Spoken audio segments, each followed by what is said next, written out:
En Valle de Bravo, en el Estado de México, existe una casa que tiene una extraña historia.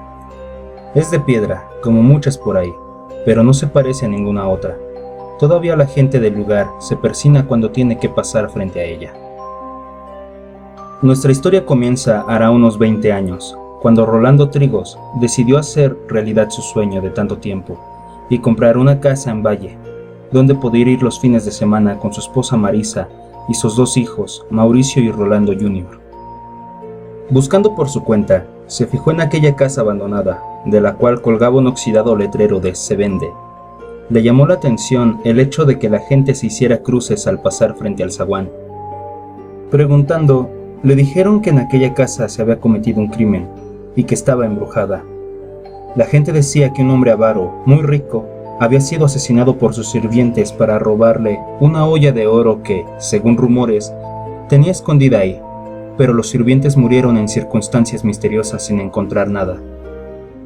Y el heredero de la propiedad, un pariente lejano que vivía en Estados Unidos, la había puesto a la venta, sin éxito hasta el momento.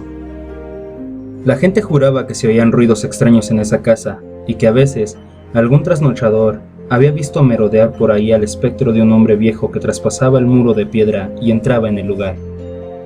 El señor Trigos, hombre práctico, no creía en esas cosas de espíritus y fantasmas. Se comunicó con la agencia corredora de bienes raíces y pidió que le mostraran la casa. Esta se hallaba toda amueblada y cubierta de polvo hasta los topes. Las escaleras eran un poco estrechas, pero el resto estaba bien, así que negoció y compró la casa, decidido a remodelarla. Pronto, un ejército de albañiles al mando de Eligio Martínez, maestro de obras, se dedicaba de lleno a la renovación de la vieja casa de piedra.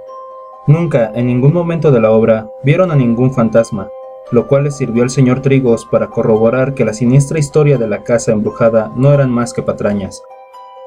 Un fin de semana, cuando viajó a Valle para ver los progresos de la obra, le comunicaron que Eligio tenía 2 días sin presentarse al trabajo. Según Remigio, el azulejero, había encontrado algo en una de las habitaciones y lo había sacado de ahí de noche sin dejar que nadie lo viera. «Pero yo no sé lo que fue, patrón», dijo el trabajador. «Fue la olla de oro del avaro». «Por favor, Remigio», exclamó el señor Trigos, «no me salgas con eso». El azulejero se limitó a indicarle que lo siguiera. Juntos subieron por las estrechas escaleras y llegaron juntos al cuarto principal. Ahí, en la pared destrozada a mazazos, se veía claramente una forma redonda.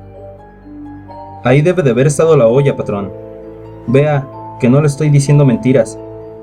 Un poco agitado, el señor Trigos examinó el hueco. Sus bordes eran perfectos, como si alguien hubiese puesto ahí una olla grande y lo hubiera emparedado después.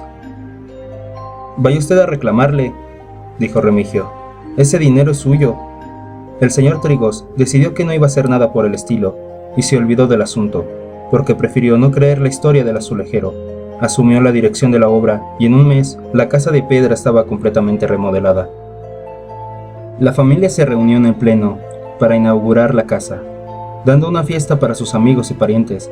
La gente del pueblo observaba asombrada cómo la vieja casona embrujada brillaba ahora con sus paredes recién pintadas, su jardín recién sembrado, el zaguán bien barnizado. Esa noche, cuando los invitados ya se habían marchado, el señor Trigos, su esposa y sus hijos salieron al pórtico a tomar el fresco antes de irse a dormir.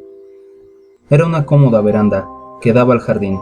La noche era clara bajo el cielo estrellado y un concierto de grillos y chicharras amenizaban ese momento familiar. «¿Cómo voy a creer que dicen que esta casa estaba embrujada?», comentó el señor Trigos encendiendo un cigarrillo. «Pero, ¿y la olla que encontraron, papá?», preguntó Rolando Jr. «No nos consta que haya encontrado ninguna olla, querido», dijo Marisa, la madre. De pronto, los insectos se enmudecieron y la noche cayó en un silencio pesado. «¿Qué pasa?», volvió a preguntar Rolando Jr. «Debe de haber algún animal por ahí», respondió su padre. «Los insectos se callan cuando se sienten amenazados».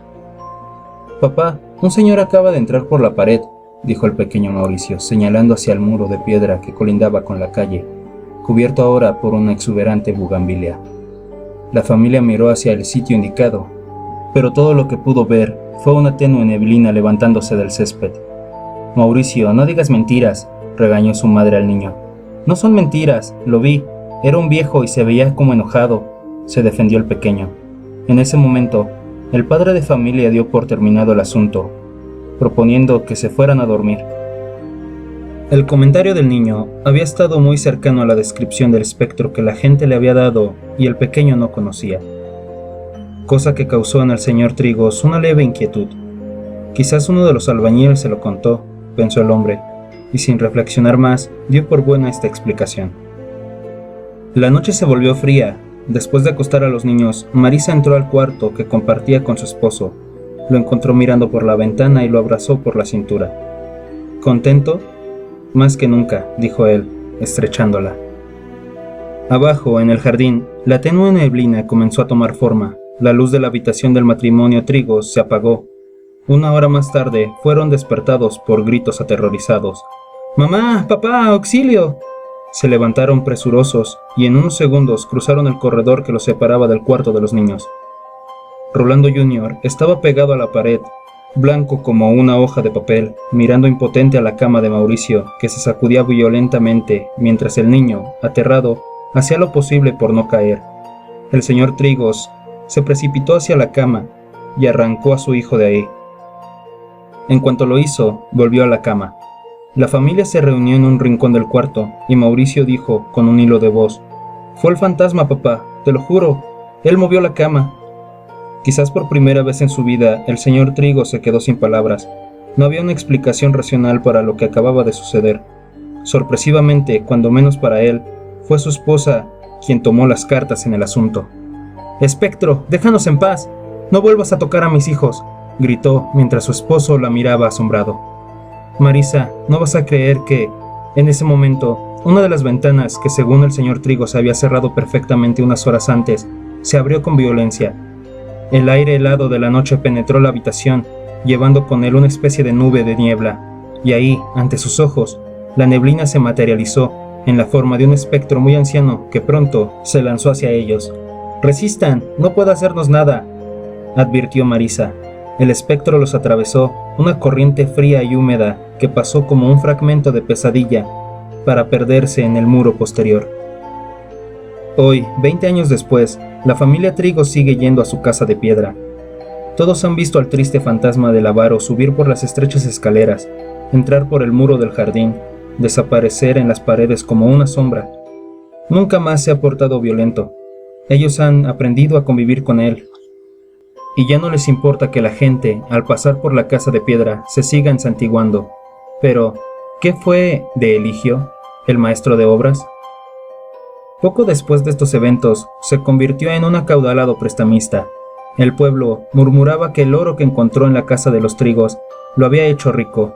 2 años más tarde, durante una tormenta, un rayo atravesó a Eligio, matándolo instantáneamente y liberando de deudas a toda la gente que le debía.